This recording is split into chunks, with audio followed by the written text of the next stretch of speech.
तर पूरग्रस्तांसाठी रोजगार हमी फलोत्पादन खात्यातून मदत करणार असल्याचं आश्वासन मंत्री भरत गोगावले यांनी दिले। तसंच पुढच्या आठवड्यामध्ये मुख्यमंत्री आणि उपमुख्यमंत्री यांना सांगून दिल्लीला जाऊन केंद्रीय कृषी मंत्री शिवराज सिंग चौहान यांचीही भेट घेऊ पूरग्रस्तांच्या व्यथा मांडणार असल्याचं गोगावले यांनी सांगितलंय।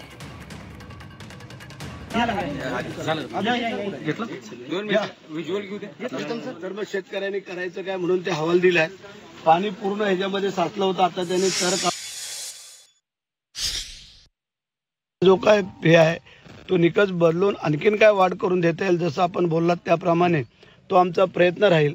आणि जे काय आमच्याकडे खातं आहे, रोजगार हमी योजना आहे, फलोत्पादन आहे, तर त्या माध्यमातून परत शेतकऱ्यांना उभं करण्यासाठी मग जे काय आमच्या माध्यमातून करतील ते आम्ही करू, मुख्यमंत्री उपमुख्यमंत्री ते करतील आणि सगळ्यांनी हातभार लावला तर हा जो शेतकरी आज जो खचलेला आहे त्याला पुन्हा उभा करता येऊ शकतो।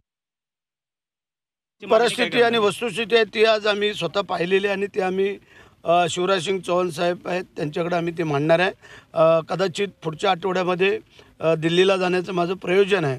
मुख्यमंत्री उपमुख्यमंत्री यांना सांगून दिल्लीला जाऊन ही वस्तुस्थिती सांगून जास्तीत जास्त निधी आणून पुन्हा ह्यांना उभं कसं करता येईल यासाठी माझा प्रयत्न राहील माझ्या खात्याच्या माध्यमातून।